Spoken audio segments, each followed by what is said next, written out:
Yet at this pivotal moment, I want to address you, the people of Iran. I want to do so directly, without filters, without...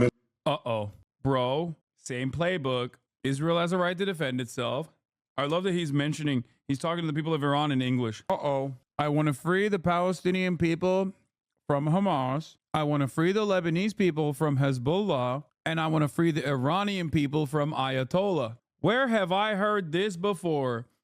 It might as well be the kiss of dog. When Israel says, oh, I care about the people, that means he's going to send some packages, okay? Middlemen. Every day, you see a regime that subjugates you make fiery speeches about defending Lebanon, defending Gaza. Yet every day, that regime plunges our region deeper into darkness and deeper into war. Every day, their puppets are eliminated.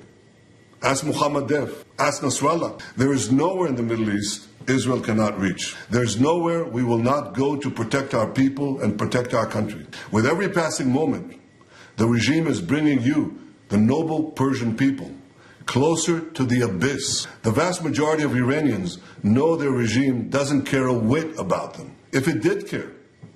I think what's really funny about this is that, like, you can make the exact same article example out of Benjamin Netanyahu and Jews across the world, and certainly Jews in Israel too. But anyway, this is like telegraphed even from the invocation of Persian to the Los Angeles constituency, okay? He is not talking to the Iranians. Well, he is. He's threatening the Iranians in Iran, just like when he said this about Lebanon. He was threatening the Lebanese population, or at least like just telling him, like, you're going to get... That's what it is. This is great. If it cared about you, it would stop wasting billions of dollars on futile wars across the Middle East. It would start improving your lives. Imagine if all... It's so funny because it's like, again, resource-rich nation, and like one of the biggest problems it faces is not necessarily its like funding of around the region, like its funding of the axis of resistance, but instead unimaginable levels of sanctions that it has to deal with on a daily fucking basis. Like, it's literally Israel and America. All the vast money the regime wasted on nuclear weapons and foreign wars were invested in your children's education and improving your health care, in building your nation's infrastructure, water, sewage, all the other things that you need. It's so funny that we're watching this because it is damn near identical to Hitler being like, to Hitler doing those speeches. Well, I guess like Hitler didn't truly want to, get the smoke from England. But remember those Hitler speeches that we were looking at, the AI translation, or like all the misinformation surrounding all of these like Hitler lovers basically lying about his intentions to present him as like a peaceful dove, while also simultaneously being like, he had to deal with the Jewish problem. And it's like, what the f are you saying, dog? You are literally an anti-Semite. Anyway, a lot of those speeches hold great resemblance to what Benjamin Netanyahu is saying here. It's like, I don't know if there was any AI translation of like early Hitler speeches towards like his ambitions in Eastern Europe, but it would probably resemble what he is saying here. We have no smoke for you. We want to defend our citizens. We just simply want to live side by side with you, and we want to make sure that you are saved from the scourge of communism. Yeah. He said the same exact, bro, after he spoke to the people of Lebanon, also in English with English subtitles. Can you explain to us regular viewers why Lebanon is not fighting the Hezbollah? What? Why would Lebanon fight more Lebanon? Also, there's virtually no like real standing Lebanese military. Hezbollah is Lebanon's only form of defense against Israel. Imagine that. But you know one simple thing. Iran's tyrants don't care about your future, but you do. When Iran is finally free, and that moment will come a lot sooner than people think, everything will be different. Our two ancient peoples, the Jewish people and the Persian people, will finally be at peace. Our two countries, Israel and Iran, will be at peace. When that day comes, the network that the regime built in 5 continents will be bankrupt, dismantled. Iran will thrive as never before. Global investment, massive tourism, brilliant technological innovation based on the tremendous... What? I'm new here. Why weren't American revolutionaries simply protesting George Washington? tremendous talents that exist inside Iran. Doesn't that sound better than endless poverty, repression, and war? From Qom to Isfahan, from Shiraz to Tabriz, there are tens of millions of good and decent people with thousands of years of history behind them and a brilliant future ahead of them. Don't let a small group of fanatic theocrats crush your hopes and your dreams. You deserve better. Your children deserve better. The entire world deserves better. I know you don't support. He's right. I just feel this way about Israel, though, and America.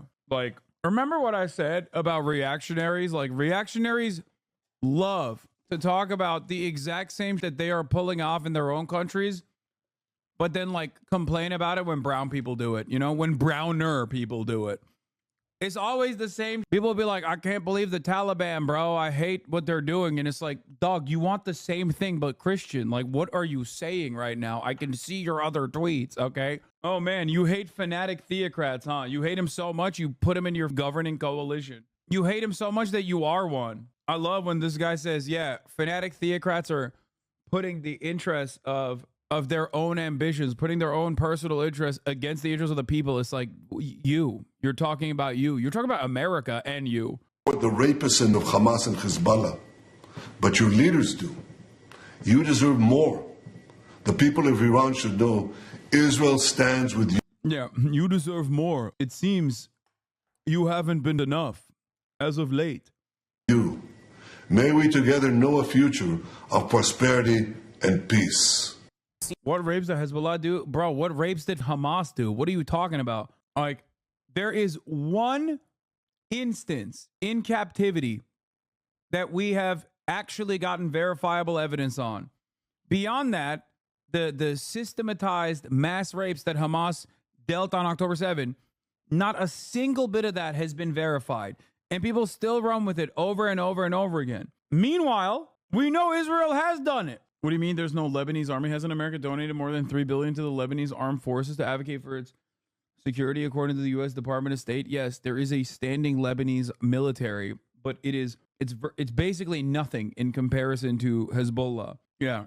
CNN has learned of cross-border commando raids by Israel into Lebanon, into the southern part of the country. These raids back and forth could be a sign that a larger ground invasion could be coming. Obviously, they've been on Beirut for days now. Let's get right to CNN Chief National Security Analyst and anchor Jim Sciutto, who is in Tel Aviv. Jim, these raids, what do they show and what do they tell us? Yeah. Well, John, more explosions about 5 minutes away from my home in Beirut. Jannah, I have no choice but to drive up to the mountains now. Have a good stream. Good luck with educating some of these delinquents. Hopefully, brother, one day you will live in peace and harmony. Okay? Inshallah.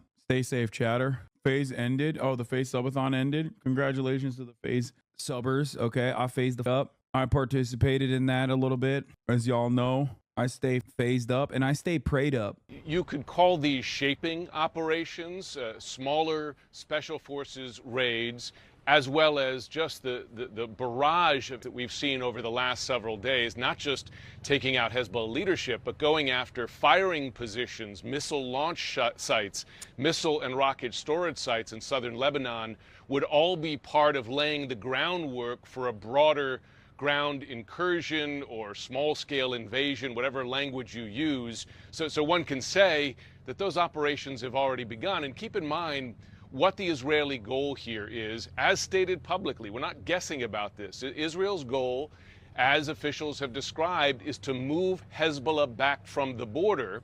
And to do that, they seem to be making it clear they don't just intend to do damage to Hezbollah forces along the border, but push them back. The typical dividing line is the Litani River, about 10 miles back from the border. So that when you have the Israeli defense minister go speak to Israeli forces now massing on the northern border and use this phrase, we will employ all the capabilities at our disposal, that's quite clear public signaling about what may very well be the next step. And I think you could see these special operations raids, as well as the that we've seen in recent days, as part of that same ground operation.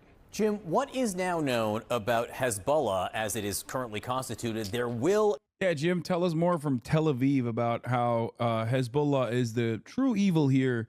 And that's why Israel has to defend itself by invading Lebanon. Come on, guys. Don't you get it, dude?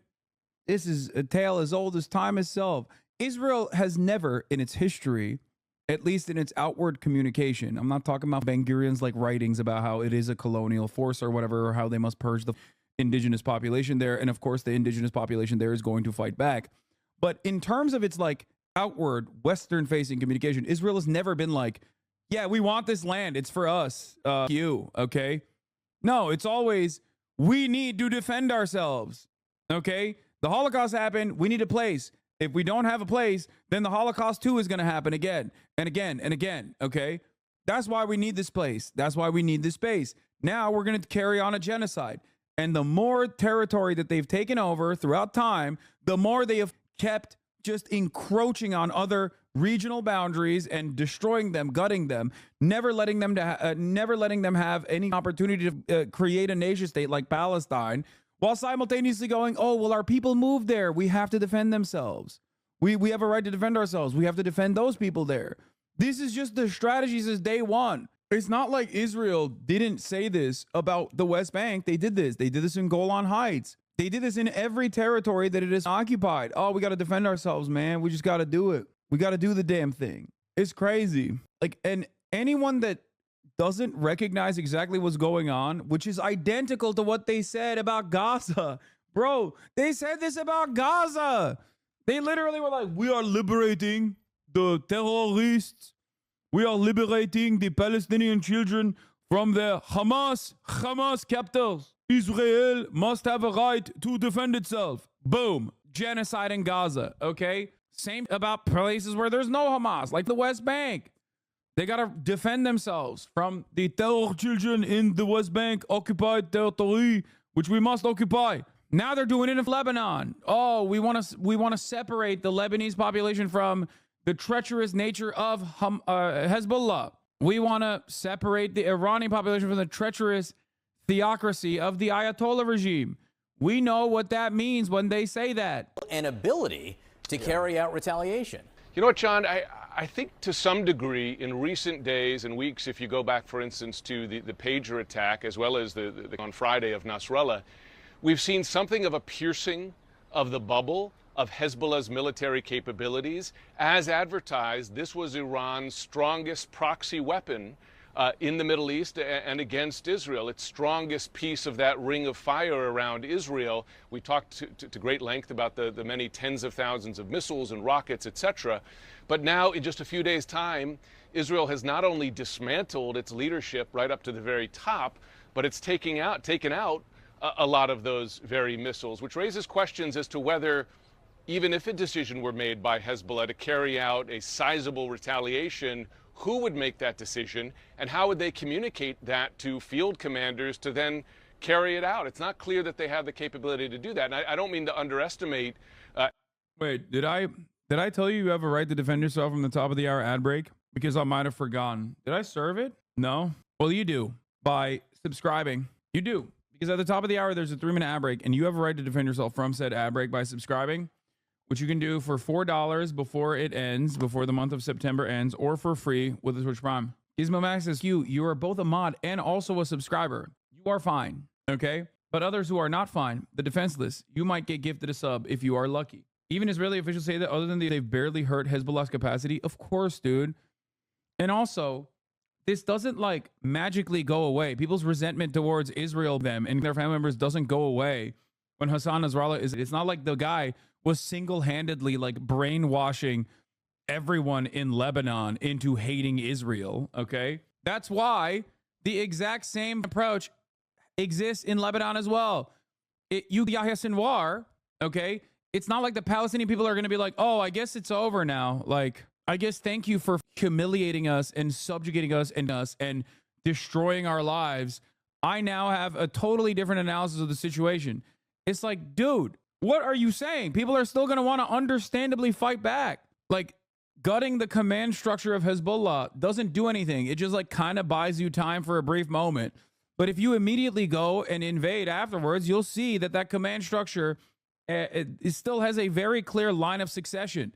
This is a standing military with a lot of combat experience. Hezbollah's remaining arsenal or the threat, but the blow that Israel has struck in recent days really raises questions as to what they're capable of. And we should also keep in mind Iran's public comments, which has been to say, we're kind of leaving this to Hezbollah to retaliate. We're effectively sitting this one out, not to minimize Iran's own. My Lebanese Catholic friend wore black and was mourning Nasrallah. So many are pro-resistance, even in communities that traditionally weren't. Of course. Like, dude, of course, man. Of course. Like, these people understand why Israel Hasan Nasrallah. They didn't Hasan Nasrallah because he's homophobic or his, like, domestic politics in Lebanon. They killed him because he stood as a threat to Israel, doing whatever the f*** it wanted in the region. Anyone who tries to tell you that is different, okay, like, there are Christian Palestinians, Christian Lebanese people in this chat that also understand exactly what I'm saying. There are Syrians who celebrate of Hasan Nasrallah, partially because of the Hezbollah operations in Syria, but also I'm certain that there are Syrians who don't necessarily hate the operations, especially against ISIS-style Syrian forces, you know? But none of that matters in this situation. What matters is what Israel is doing. And what matters is why Israel did what it did. They openly stated it. They did not kill him for any reason other than the fact that he was fighting against and putting a price on Israel's permanent genocide of the Palestinians. And if you were to ask those Syrians who are celebrating Hasan Nasrallah's, I'm sure many of them would probably tell you that Israel is still a far greater threat, unless they're stupid. And people can be stupid, for the record. Capabilities, but at least from the public messaging standpoint, they seem to be keeping their powder dry as well. It is something that absolutely bears watching. Is Hezbollah on its heels as much as it seems, at least from everything we see and hear? Jim Sciutto, it's great to have you there as our eyes and ears. Thank you so much. Sarah? All right. If Israel attacks Iran, would Russia respond? I don't think so.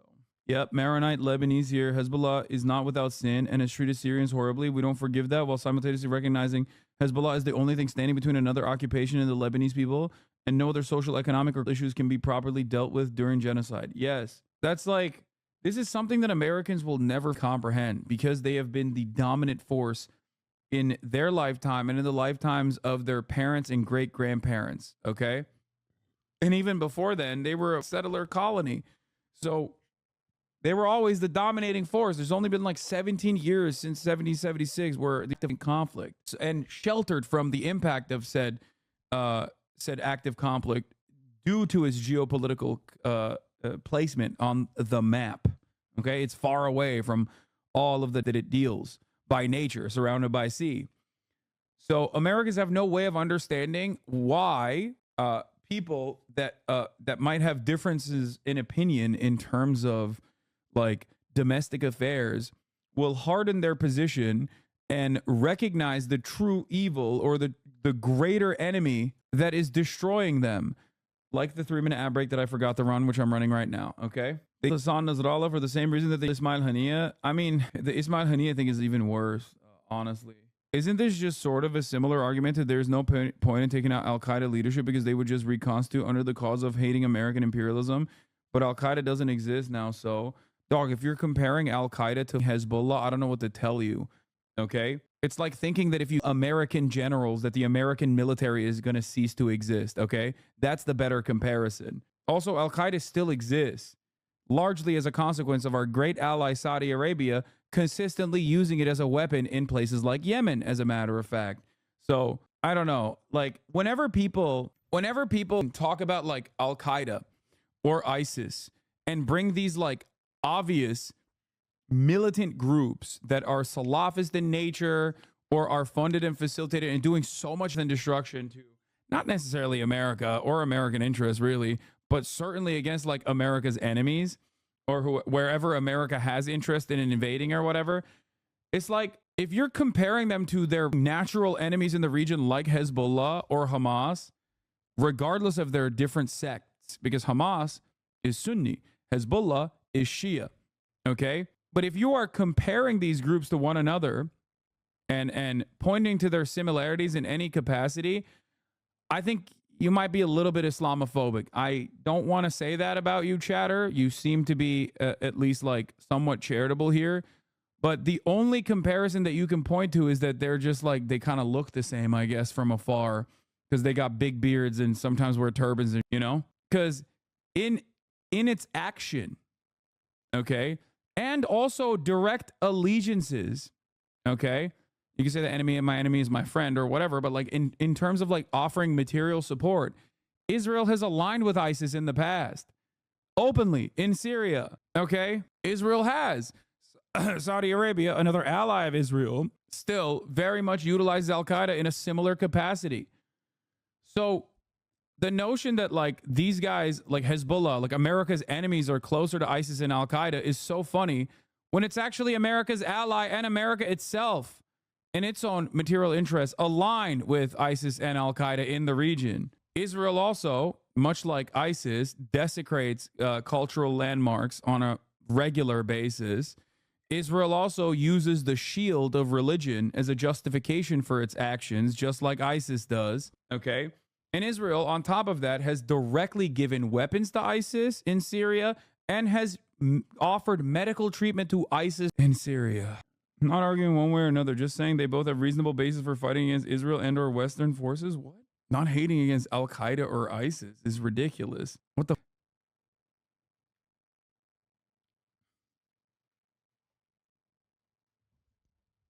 Saudis are Zionists now. They're not supporting Al-Qaeda just because they're Sunni Lamafal. That's not how it works.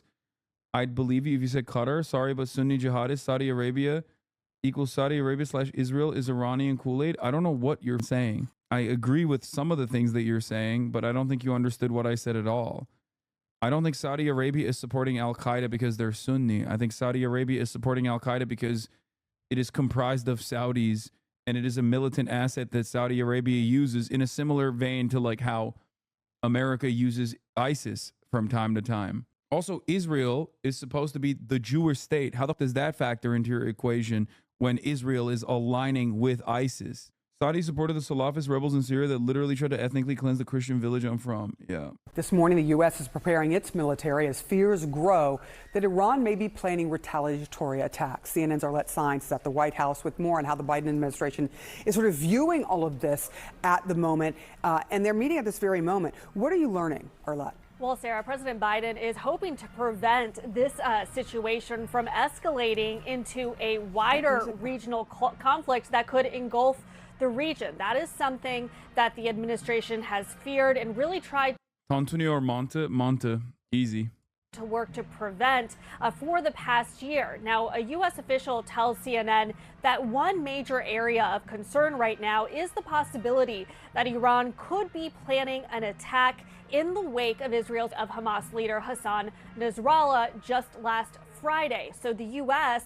is working with Israel on its defenses, this U.S. official said, hoping that a joint defense and a change in the U.S. military posture in the region could potentially ward off a potential attack. Now, this official did not outline what an Iranian attack would look like or specify the exact moves that the U.S. could take. But the Pentagon, in a statement on Sunday, did stress that if Iran tries to, or any of its partners or proxies, being charitable, I think what that chatter was saying is that ideological insurgent forces like Hezbollah and Al-Qaeda can be broken from their American hatred with consistent security measures.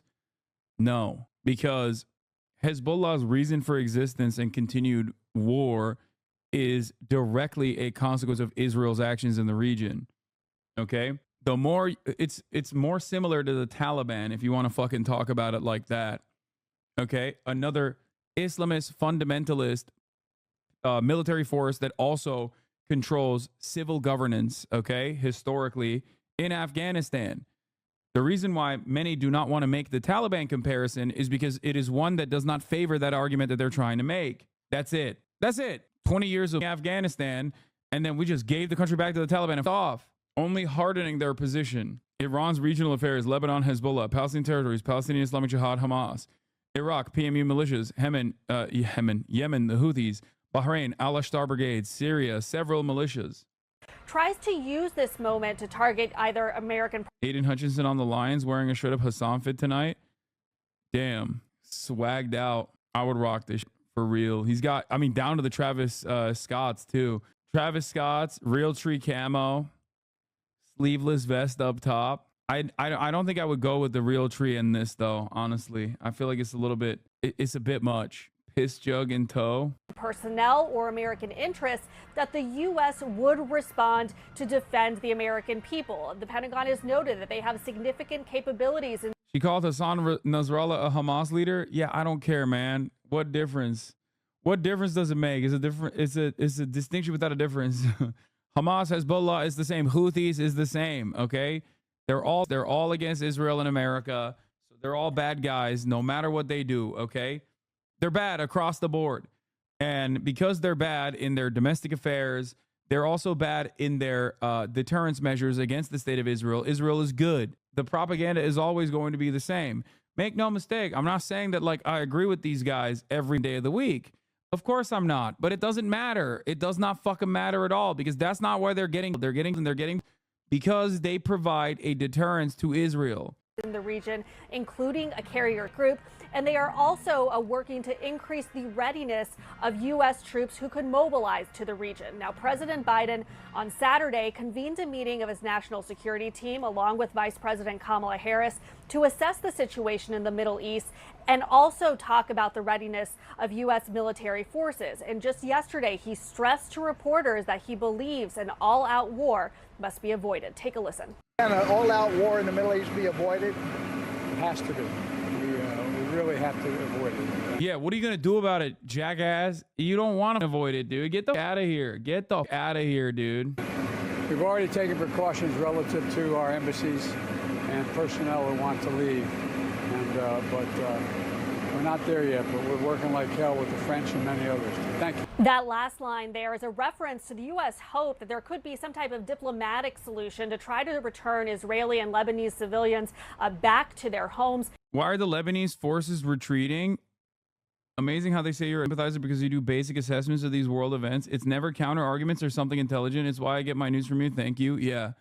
No, it sucks because it's like that line of attack is of course a very, very successful line of attack. That's all you need to do. You just go, he's just supporting. It's like, nope, I don't support Israel and I don't support America. Okay. You can't say that. No. These guys are the far greater in that regard. Okay. Gross, stop reading comments that agree with you. I got to do that every now and then, chatter. I always read the haters. Once the dust settles, you're going to get blamed for the genocide by liberals because you weren't loud enough. No, I think that this community and myself will probably get blamed for Kamala Harris's defeat if she loses in November. This is what X said 2 days ago. Who's X? Like Twitter? I saw someone call you a 4chan Nazi for watching a clip. Yeah, dude. It's ironic because virtually every single person that says that is directly a 4chan Nazi. Either was a 4chan Nazi and now they think they're a liberal, but they still want to say the N-word as a white guy, or are directly still very much a 4chan Nazi, but they know liberals are so squishy and so easily duped, you know? Weird question. If you don't agree with America, why live in America? Well, one of the beautiful aspects of America is that I can disagree with it and still live here. And secondly, where am I supposed to go? I have thought about it. This is like the 1 year for the first time in my life after living here for almost 2 decades at this point. This is one of the first instances where I was like, damn, man, I maybe should leave because this sucks. The problem is, where do I go? You know, where do I go? I go that isn't directly involved with America. And do I want to live there? Don't come to Germany. Shit's cooked. Exactly. Most of Western Europe is directly cooked and the conditions are worsening there in a similar capacity. You said Austria. That's a funny time to say that, chatter. Like, oh yeah, I left the American Nazi governance to go directly to Austria, which is trying to do exactly what it did historically not that long ago, not even 100 years ago. Anyway, there is virtually no country on the fucking planet yet. Jesus Christ, don't ever advocate for change in the place you call home. I know. And well, the other side of that story is I've thought about like potentially leaving America like once ever in my life. First time ever I've thought about it. And immediately my second thought was, well, I'm not going to run away from the problem.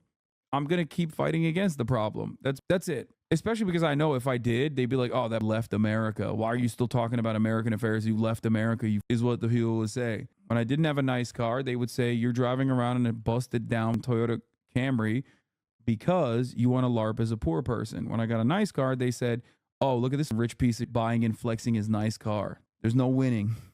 I just do what I do. President Biden also said he does plan to speak with Israeli Prime Minister Benjamin Netanyahu soon, though officials have not detailed how soon that conversation might happen. But Biden making very clear there that he wants to take whatever steps possible to try to ensure that this war does not spill out into a wider regional conflict that would engulf the whole region.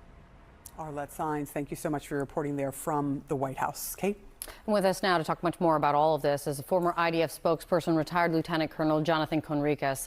Thank you so much for coming in. It's good to see you. So this new reporting That's crazy, bro. They brought this ugly freak back. Oh my God. Dude, they're running the hits. Wow. They even brought the same guys back, dude. Israel dropped these guys and American media is still using them. That's wonderful. What a delight. What a delight. What's next, bro? Are you going to bring Eylon Levy? Dog, this is so the same exact strategy that they're running now for Hezbollah in Lebanon that they were running for Hamas in Gaza, that they are unironically using the same people. They're dusting them off. That Israeli special forces have been carrying out targeted raids into southern Lebanon, gathering intelligence ahead of a possible ground incursion. From your experience, if this is happening, do you think a ground incursion is inevitable? Well, nothing is inevitable. First of all, good morning to you, and thanks for having me. Nothing is inevitable if at this stage ceasefire agreements or talks would be successful, and the French and the Americans would get Hezbollah to agree to implement Security Council Resolution 1701 and move beyond the Litani River, then no such ground operations would be necessary. Israeli civilians would be able to move back to their homes, and I think Israel would be very happy to avail itself to other threats that it has against its national security, unfinished business in Gaza and elsewhere. So no, this is definitely something that can be avoided, but as the trajectory is now, it looks as if nobody's really making it something that can be avoidable, and Israel, as a sovereign country, has a responsibility towards its people to allow them to go home safely. And I think the operations and what you refer to, the information, is part of making that happen and taking the necessary preparations in order to bring their civilians home. Stabilizing news. Guys, you don't understand. One, Israel has a right to defend itself. Oh my God, they got John Kirby, of course, weighing on the head of Hezbollah leader Hassan Nasrallah. You guys don't understand. One, Israel has a right to defend itself. Two, Israel has a right to take over that territory if it chooses to do so in an effort to defend itself even better. Okay. Also, three, best defense is a great offense. Okay. And last but not least, we promise we won't take over that territory that we used to occupy before Hezbollah existed if Hezbollah just, puts their arms down and retreats. The Middle East, where the Lebanese have just recovered the body of Hasan Nasrallah, the leader of Iran-backed Hezbollah, which the U.S. government considers a group, who was by an Israeli on Friday. President Biden said they gave Nasrallah's victims and their families a, quote, measure of justice. But as Israel struck more Hezbollah targets overnight, President Biden also called for a ceasefire in the region, as U.S. officials watch carefully for Iran's threatened retaliation for Nasrallah's and the possibility that Israel could move ground forces into Lebanon. Joining me now to discuss, White House National Security's Communications Advisor, Admiral John Kirby. Admiral, thanks for joining us. So, first of all, is President Biden glad that Israel took this action? I don't think anybody's mourning the loss of Mr. Nasrallah, a known guy with American blood on his hands as well as Israeli blood on his hands. This is an organization. He was the leader of it. And I think people are safer without him walking around. But they'll try to recover. We're watching to see what they do to try to fill this leadership vacuum. It's going to be tough. That much of their command structure has now been wiped out. So the Israelis targeting Nasrallah flattened several large buildings in the heart of densely populated Beirut, the suburb of Beirut. Do you have any indication at all what the civilian toll might be? I don't think we have an exact number, Jake. What we certainly assume. In fact, someone said, do you think if Turkey's military intervenes in Lebanon to save the Lebanese people and help the Lebanese National Army, would you say that it would be a heroic move similar to China? Brother, if you think that Turkey is going to use its NATO forces in defense of Hezbollah in Lebanon, which is an enemy of Turkey, okay, both because it's a NATO force, but also because they literally fought each other in Syria. Let me tell you something, okay? You're living in la la land. There is 0% chance. There is 0% chance that Turkey would do such a thing. We go so far as to say we know that there are civilian casualties here. There's no question about that. I mean, dozens, hundreds, thousands? I don't think we can quantify it right now. We're in touch with our Israeli counterparts about that. Each single civilian is a tragedy. And certainly, while, again, nobody's mourning Nasrallah, we certainly do mourn any loss of civilians. Turkey was pro-ISIS because ISIS was fighting Kurds? No, dog. Turkey was pro-ISIS because ISIS was being used as the other side of accelerating conflict in the region by the United States of America. You think Turkey gets to offer logistical support to ISIS without America's know-how? Like, what are we doing here, guys? Come on, please, please, please. Be for real. I will forever repeat something that is really significant that many people don't even know. Turkey has many American military bases. Some of those many American military bases literally have American nukes in them. Okay? American nukes. Do you now think that Turkey gets to do stuff without America's know-how? That's crazy. Turkey is a NATO nation. It's just not, that's not happening. From one side, you don't support Israel, and in the other hand, you don't support Hamas or Hezbollah. Can you elaborate on what your beliefs are on the situation? What do you mean? I don't understand what you're saying. I don't support Israel. I believe the Israeli apartheid has to be abolished. And in terms of like anyone that fights back against that, I understand exactly where they're coming from. I might not agree with all their methods, but I totally understand the resentment that other regional actors have. So before President Obama gave the order, in terms of like defending its own territorial sovereignty and its own territorial boundaries, by the way, they are correct. Okay? Like, October 7 aside, every action that like any kind of Palestinian resistance group engages in terms of a spontaneous militia against Israeli incursion into Gaza is morally righteous and also legal under international law. So, you know, all that conversation is ridiculous. It is both legal and moral. You would expect the same. You would do the same thing. If someone was blowing up your houses, you would try to fight back. I might not agree with I don't agree with Islamist fundamentalism, okay? But that has no weight in this conversation when we're talking about Israel conducting a genocide. Nobody can point out a single attack by Hezbollah, but they are called that. I mean, people can point out attacks by Hezbollah. Come on, dog. Like, they kind of were very successful at suicide, like pretty successful. Don't check your pager. Lol. Oh my God. Hasan, you are so in the tank for Hezbollah. I hope that they blow you up. Dude, you think I haven't heard this before? Like, what the f do you mean? I'm an American citizen living in the United States of America. If it offends you that much that I think America's actions are not good for you and not good for anyone else in the region, all right? I don't know what to tell you. That's so up to say. I'm sorry people are so cruel. I mean, look, dude, this is the one area where they got me. There's not much I can do. I'm a white dude, okay? I'm a white dude who's cisgender, heterosexual. I'm a man. You know, you can't really get me on many things. This is the one area where you can immediately dehumanize me and say that everything I have to say and everything I have to stand for is actually biased. You can portray me as like this evil, barbaric force. This is the one aspect of it. And so you just got to hand it to them. There's not much else you can do, you know? I don't think Turkey's as restrained by the U.S. as you say. They certainly are to an extent, but they've also done things like invade northern Syria and American-funded and trained allies without American approval. Yeah? You think America cares about the allies that it trains in the area? Cares about its second largest military force in NATO? That's just a little give and take, chatter. What are you on about? How many times have Americans just off from the region after arming Kurdish militias and then been like, all right, go to town. Come on, brother.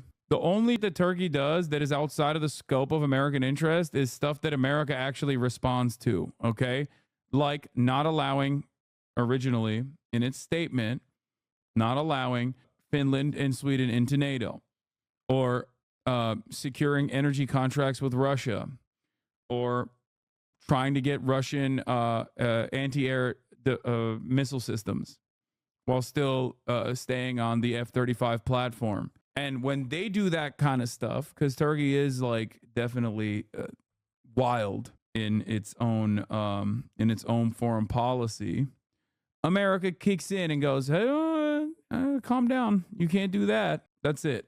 For SEAL Team 6 to go in and take out bin Laden, there was talk of an airstrike against the compound, and the decision was made to not do so, A, because they weren't sure about the intelligence, and B, because they were worried about, Obama was worried about civilian casualties.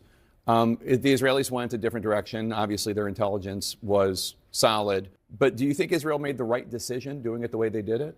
Again, I think having decimated the command structure of Hezbollah certainly works to the Israelis' advantage. It's actually good for the region, good for the world. I'll let the Israelis speak to the decision-making process they made, why they chose to go this route. We are continuing to talk to the Israelis about what the right next steps are. And as you rightly said in the opening here, the president continues to believe that there needs to be time and space. I think it's funny to say Obama cared about civilian casualties, but in this instance, the American foreign policy has gotten more reactionary. So I think it's important to make note of that. Okay? It's correct. America's foreign policy has gotten significantly worse in the last decade. Okay? We are so much more violent, even though you're like, how can we get more violent in terms of like the cost benefit analysis of like civilian to enemy combatant ratio?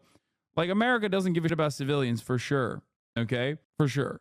But at least in its communications, like George W. Bush, which is a warmongering, monstrous piece, his administration has a permanent slot in the worst layer of hell. Even they had a different communication when Israel assassinated like, you know, leadership within the insurgency or militancy when they killed like civilians alongside them. Like, at least they cared about trying to present themselves as like this moral nation. Okay? We've completely dropped that. And it's not just the Republicans that have dropped that. The Democrats have dropped that as well. For diplomacy. And that means we'd like to see a ceasefire in place so that diplomacy can breathe. Iran condemned the killing of Nasrallah and said the U.S. is, quote, complicit in Israel's actions. How concerned is President Biden about the potential for a direct conflict, a direct military conflict between Israel and Iran, and maybe even involving the United States? Iran certainly has tried any number of things, including recently hacking President Trump's campaign, talking about an assassination attempt on President Trump. How concerned is President Biden about a possible direct confrontation between the U.S. and Iran? We've been concerned almost since the beginning of this conflict about it broadening, widening, becoming a regional war. That's why, again, the president and the G7 leaders just a few days ago talked about calling for a 21-day ceasefire, and everything else that the president's been doing, including, Jake, adding force capability, military forces to the region, is designed to prevent that exact outcome. Now, we'll watch and see. We've seen the rhetoric coming out of Tehran. We'll watch and see what they do. We certainly will make sure that we have the capability to not only defend our troops and our facilities, diplomats and military, as well as Israel itself. If it comes to that, hopefully it won't. There was a State Department spokesman the other day who said that he didn't know of any incident in recent history where escalation led to de-escalation, and that is obviously a concern when it comes to these big strikes by Israel, no matter how abhorrent the targets, if there are civilians that are taken out in the process. Do you agree that escalation seldom leads to de-escalation, as that State Department spokesman said? I think what we would agree on is that there needs to be an effort to de-escalate here. Again, Israel has a right to defend itself and a responsibility to do so. I mean, Hezbollah, under Mr. Nasrallah, was a lethal threat to the Israeli people. They want to get their families back to those homes and kibbutzes in the north. We want to see that too. We believe and continue to believe that an all-out war with Hezbollah, certainly with Iran, is not the way to do that. If you want to get those folks back home safely and sustainably, we believe that a diplomatic path is the right course. The Biden administration, quite frankly, seemed caught off guard by the strike. We were told that the president didn't find out about it until planes were already in the air. When the Secretary of Defense landed at Andrews, he seemed to distance himself from the strike. He said the U.S. was not involved in the operation. And before that, the U.S. thought that there had been buy-in from Prime Minister. That's a straight up lie, bro. Nope. Also, not only is that a fucking straight up lie, but also beyond that, how many times has Israel done this? Anthony Blinken will go into a meeting with like Israeli government, and then immediately after he's like done with the meeting, before he gets on the plane, they're like, hey, Anthony Blinken, Israel just like facilitated the largest land grab in Israeli history since like 1967. And it'll be like, oh, I didn't know that just happened. They're like, yeah, no, it just happened right after you left the meeting. Like, it's just, they're dog walking our people, dude. They're dog walking our leadership straight up. Biden will be like, oh, Israel, don't do that. And then the next day, Israel will be like, you. Biden will be like, hey, Israel, cut it out. Two-state solution. Next day, Netanyahu's like, suck my dick. No state solution. Mr. Netanyahu as to a ceasefire with Hezbollah, but then ultimately he was not on board. How strained are relations between President Biden and Prime Minister Netanyahu? These are two guys that have known each other for 40 years, Jake, and they have never, and I suspect they will never agree on every single aspect of Hasan, I'm curious about Jordan specifically. Although the people of Jordan sympathize with the Palestinians and the Lebanese cause, I'm curious why the kingdom's government is not extremely critical of the Israeli government. Do you know? I don't know. Maybe because the kingdom is literally an imperial vestige directly created by the British Empire and placed in a position of power. Like, Jordan, straight up, I'm sorry to say this to all the Jordanian chatters, but like, it's just territory that's waiting to be seized one day, okay? It's just a holding ground. That's it. It is a holding ground for all of the Palestinians that escaped Israel, for the most part, and whoever lives there still. That's it. It's just sitting there waiting to be, annexed and acquired for security reasons later, maybe like 10 years down the line. That's it. Foreign policy and what we're trying to get done in the Middle East. But they do agree on the big thing. And the big thing is the safety and security of the state of Israel. And, trying to avoid an all-out war that would put the people of Israel at even greater risk. They agree on that. They're going to continue to talk, and they'll be candid and forthright with one another. Yeah, Seamus, ignoring Jordan, still collaborating with Israel regardless of the solution. The Jordanian foreign minister makes a salient point here, okay? And if Netanyahu does not want a two-state solution, can you ask Israeli officials what their end game is, other than just wars and wars and wars? Yeah, it's true. Jordan's foreign minister Ayman Safadi on Friday responded to Netanyahu's claim that Israel was surrounded by enemies by saying 57 Muslim Arab countries want peace within the context of Israel ending its occupation and a Palestinian state. How dare you say that about Jordan? I pay my electricity bill, which goes to the government of France, so I can watch you. Yeah. Our tribes here won't allow it. Trust me, they have lots of guns in Jordan. Dog, look at Hezbollah. It's probably one of the most powerful standing armies against Israeli incursion. Look at the way that Israel is treating everyone that is in the vicinity. And look at the way that, first of all, if you're saying that about your tribes in Jordan, how do you pair that up with the way that your current government treats pro-Palestinian protesters? They're like black bagging out there. Okay, if they get a little bit out of line, it's like, is it Jordan or is it Columbia campus in New York City? I don't know. Jordanian Mama Liga. Yeah. No, they are not, dude. Oh my God, sucking Hezbollah dick. Bro, don't blame the Jordanian king. We all know anyone who stirs the pot will just receive the promoting democracy treatment. This isn't like sucking Hezbollah dick. I'm just telling you, are you actually going to act like the Jordanian king is not a colonial vestige? Like, what are we talking about? What's going on here? Like, the Jordanian king's wife is Palestinian, and I'm still saying this, okay? Technically. You don't know how nationalist the countries with monarchs are in the Middle East, trust me. You use her title of queen, peasant. True. Some have the idea that Jordan is safe from Israel because of the amount of Palestinians who live in Jordan. No, it is precisely that reason that they are not safe.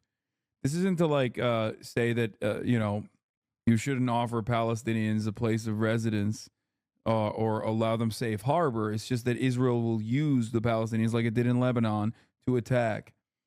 eventually when they want the territory. That's it. It's that simple. No, we all know he is, but at the same time, what the can them do without America's barreling against them? No, I mean, you can say that about why he is also in a defensive posture and participated in the defensive measures defending Israel against Iranian retaliation. Just Iranian retaliation. That's it. That's the point. The Arab nations will not let Israel annex Jordan. That's crazy because Israel's currently kickstarting the affairs of further annexation beyond Syria and beyond Sheba farms into Lebanon now. So I haven't really seen the Arab nations do anything but say this at the United Nations. Finger wagging. Now, listen, this is why I say they're in a holding pattern. Arab governance, for the most part, how about Egypt? Come on, don't get me started on Egypt, okay? Arab nations are in a holding pattern. They are there to ensure that their citizens don't rise up and decapitate their leadership and do a coup d'etat.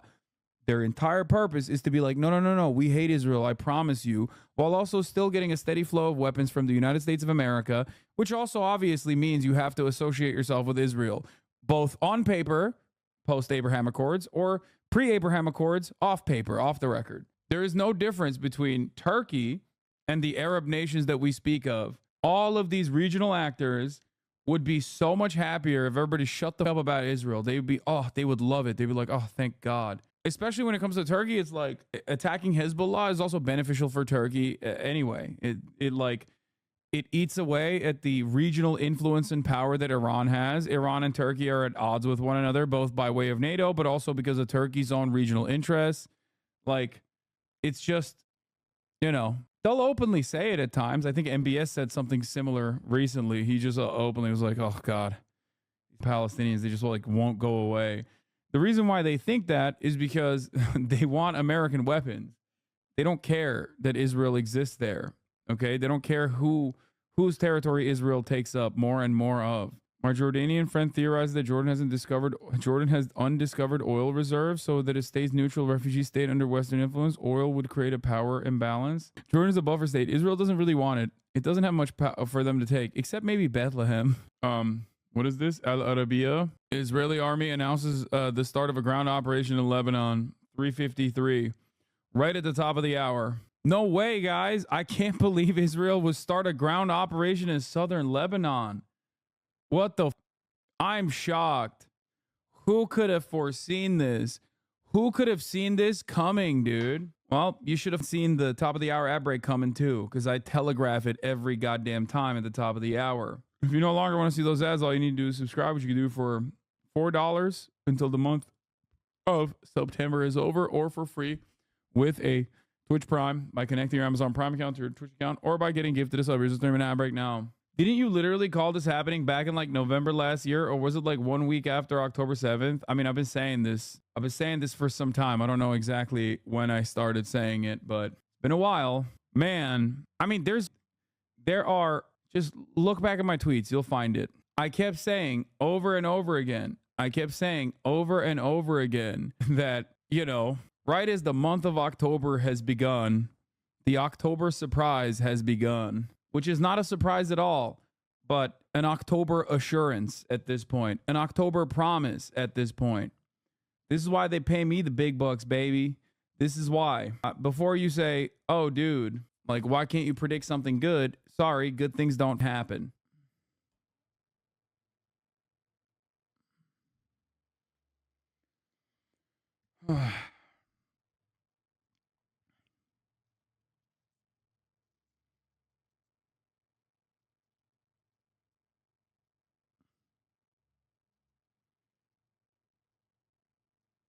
Do you think there's a Ryan Ruth of Lebanon out there? No. You always said Hezbollah, Lebanon will stop Israel if they invaded. Do you think this is still the case with Nasrallah gone and the leadership basically gone? I still think that the Hezbollah defenses are pretty significant.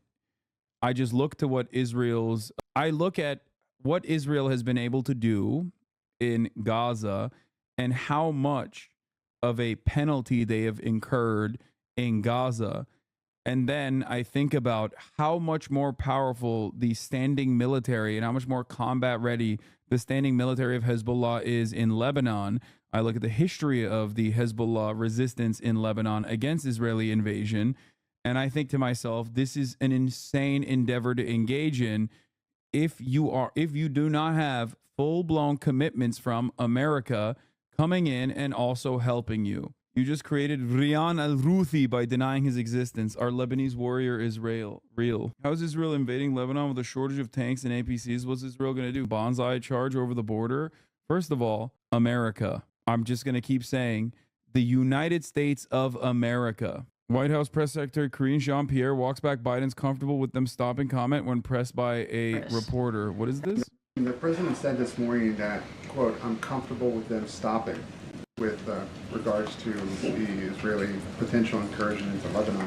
What did he mean by that? And does that mean he's uncomfortable with them continuing?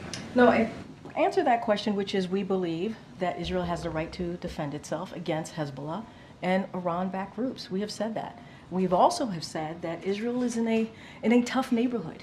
You've heard us say that. They really are. And so we believe they have the right to defend itself.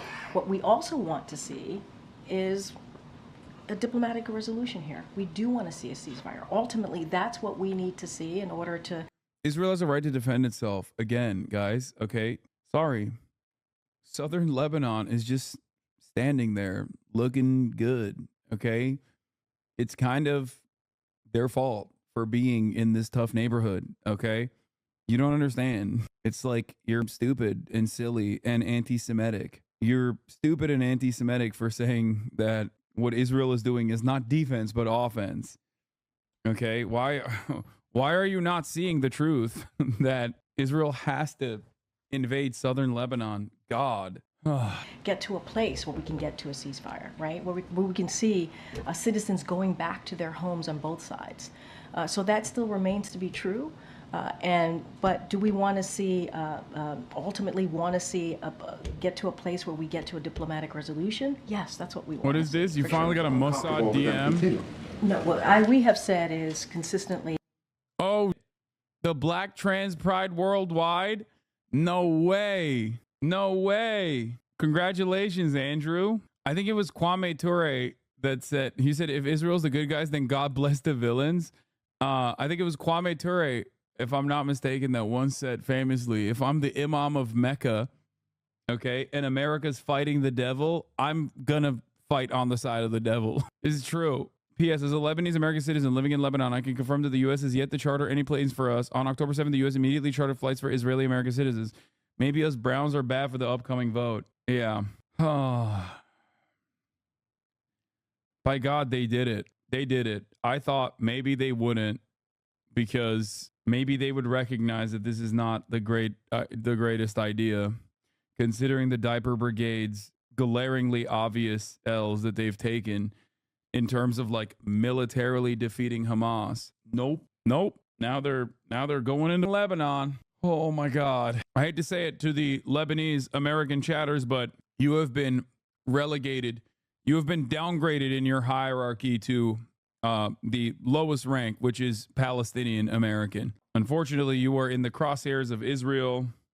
Israel has a military and material interest, and therefore now you are, in the way. In accordance with the decision of the political echelon a few hours ago, the IDF began limited, localized, and targeted ground raids based on the precise intelligence against Hezbollah terrorist targets and infrastructure in southern Lebanon.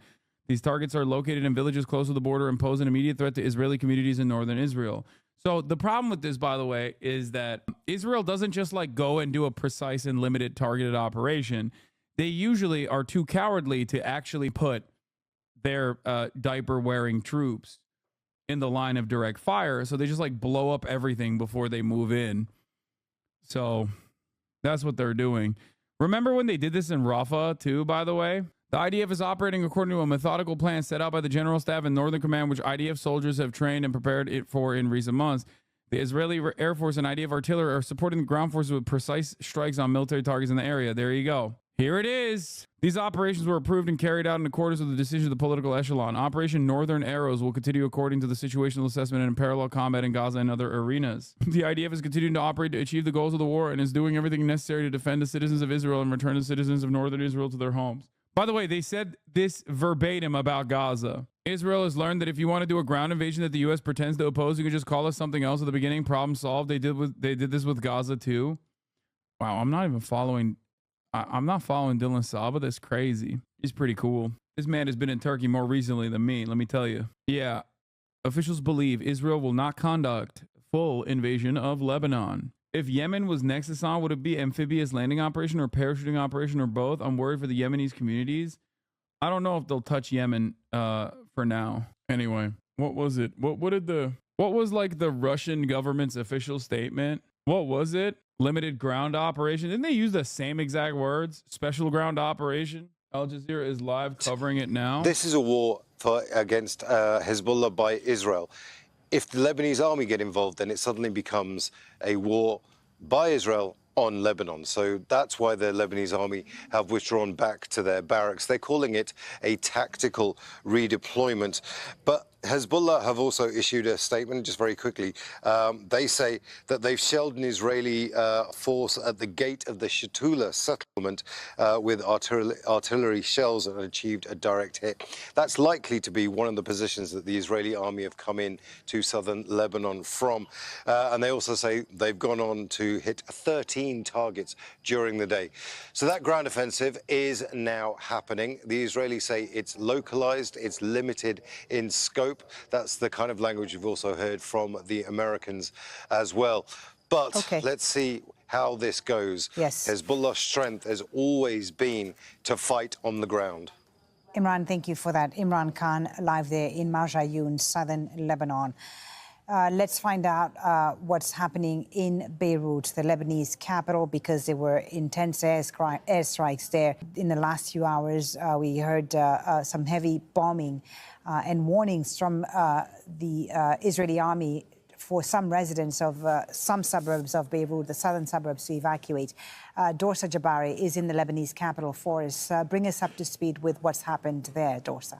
Well, the Israeli military carried out at least 7 airstrikes in the southern suburbs of the capital, including neighborhoods of Imberj as well as Leilaki, which is close to the airport. Now, based on the footage that we've seen come out from those neighborhoods in Dahya, it appears that residential buildings were once again targeted, and at least 4 or 5 of the residential buildings have been completely leveled in certain neighborhoods. Now, according to the Israelis, they did put out a warning issuing residents to evacuate certain areas within Dahya, saying that they're going to be using full force to attack what they called were Hezbollah strong assets within these areas and these neighborhoods. But many people are telling us now that they have also struck various other neighborhoods that were not part of the evacuation order. Of course, all this comes as we are now seeing Israeli boots on the ground onto Lebanese territory. And this is not the first time that the people of Lebanon will wake up to the news in their country to hear that this has happened. This will be the 4th ground offensive that Israel has carried out on Lebanon since this country became an independent nation in 1943. Israeli troops invaded Lebanon in 1978, in 1982, in 2006, and now October 1st, 2024 will be once again remembered as a day that Israel entered Lebanese territory. Indeed. And the warnings they've issued to residents of those southern suburbs of Beirut earlier to evacuate. I mean, these are densely populated areas, especially one of them, the Burj al-Bashna refugee. They just bombed the Hodeidah port, which is 80% of humanitarian aid that Yemen goes through. What do you mean they won't touch Yemen? No, I meant like they won't invade Yemen. Sorry. I should have said they will. I don't know. I don't think they will try and like invade Yemen. I think they'll just keep bombing Yemen as they have. They have their hands a little too busy right now with ensuring that Israel invades Lebanon successfully. Why don't they have air defenses? I mean, dude, if you have air defenses when Israel bombs Beirut, you just laser the Israeli F-15s. You can't have that, can you? Who's going to give you the air defenses? They want to make sure that the people that give you the air defense, if you're Lebanon, is going to be Western allies. Okay? Because you're officially in the orbit of Western empire. Number one problem there is Hezbollah is the most resilient and strongest political force in the country. You're not going to let Hezbollah take control over your air defenses. Are you kidding me? That's basically like giving it to Iran directly. So that's number one. In the eyes of the Western world, that's how they see it. Number two, if you give them air defenses, they're going to use them. What do you mean? If you have any kind of like real sovereignty, if you have any kind of real sovereignty in terms of air defenses, like, yeah, you think Israel can fly over your country and bomb your capital? No. Israel is attacking Syria. Not sure if true. I think they're more focused. I think they are more focused on, they're more focused on Lebanon right now. To say. Israel may be now launching a limited operation into Lebanon. Are you aware of that? Are you comfortable with their plan? I'm more aware than you might know, and I'm comfortable with them stopping. We should have a ceasefire now. Let's get reaction with Mike Hanna in Washington, D.C. for us.